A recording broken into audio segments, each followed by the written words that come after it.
Hello everyone, সবাইকে good morning জানি। আবার একটা নতুন ভিডিও শুরু করলাম। বেশ ঠান্ডা ঠান্ডা পড়েছে। আর ঠান্ডার হলে কি হবে, আমাদের তো আর ঠান্ডা বলে হাত পা গুটিয়ে বসে থাকলে হবে না, আমাদের কাজ করতেই হবে।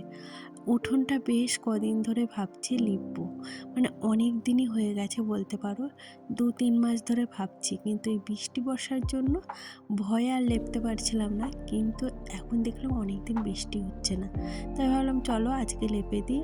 আর এই উঠোনটা লেপবো বলেই কালকে থেকেই প্ল্যান করে রেখেছিলাম, আর আজকে একটু সকাল সকাল উঠে পড়েছি। শীতকাল এলে না কেন জানি না আমার কাজ করতে ইচ্ছা করে না, গরমকালে না কাজ করতে ততটা কষ্ট হয় না। যাই হোক, উঠোনটা লেপতে আমার মোটামুটি ওই 7:30 বেজে গেছিলো। তারপরে চাটা খেয়ে নিয়েছিলাম, এর থেকেই প্ল্যান করে রেখেছিলাম। তার জন্য কালকে রাতেই না শাক যতটা পেরেছি বেছে রেখেছি। অনেক ভাগে শাক তো ভাবছিলাম সকালবেলা ও ডিউটিতে যাবে, আমার 9:30টার মধ্যে রান্না করতে হবে। আমি যদি শাক বাছতে বসি তাহলে আর ওর খেয়ে যেতে হবে না, তার জন্য ওই আগের দিনই বেছে রেখেছিলাম। তবে হ্যাঁ, রাতের অন্ধকারে ওই কোনো মতো বেছে রেখেছি। এখন ভালো করে সুন্দর করে ধুয়ে দেখছিলাম। এর মধ্যেও মাছ আনতে গেছিলো, বাটা মাছ নিয়ে এসছে। ভাবলাম থাক, শাক দুটো মাছও নিয়ে এসছে, আর ধুয়ে ফেলি। আমি না প্রতিদিন টাইম কলে এই শাক ধুই বালতিতে করে, বাট আজকে টাইম করে জলটা চলে গেছে, মানে আমার উঠোন লেপতে লেপতে অনেকটাই মানে বেলা হয়ে গেছে, তার জন্য চলে গেছে। আমাদের উঠোনটা অনেকটা বড়, এপাশ ওপাশ মিলে লেপতে প্রায় 2-2.5 ঘন্টা লাগে।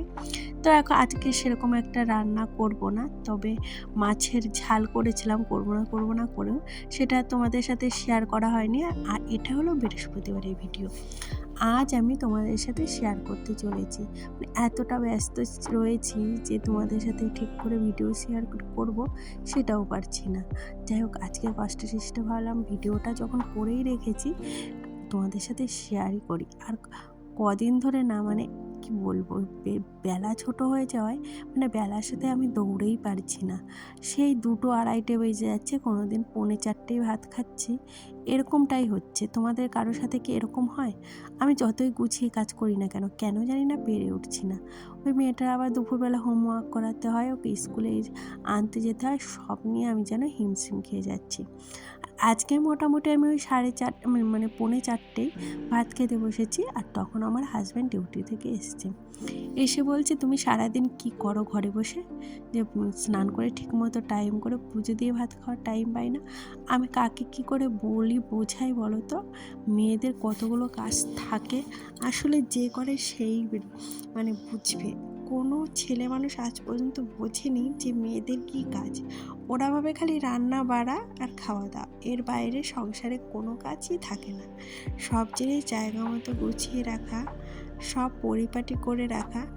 একটা মেয়ে যে কতটা কষ্ট করে একটা সংসারের জন্য, সেখানেই মেয়েটাই জানে। যাই হোক, এখন মোটামুটি 2টো বাজে, মানে আজকে অনেকটাই দেরি হয়ে গেছে। এর মধ্যে আমি আবার আলপনা দিতে বসেছি। আমার মেয়ে আবার উঠে এসছে, মানে দেখে মা তুমি আলপনা দিচ্ছ। ওর বায়না রাখতে ওকে দিয়েছি, কিন্তু বেশ ভালো দিয়েছে। ওই যে ওপরটা আমি দিয়েছি, পরেরগুলো কিন্তু ও দিয়েছে। তারপরে স্নান টান করে আজকে আর ভিডিও করিনি, কেননা প্রচণ্ড এনার্জি লস হয়ে গেছিলো।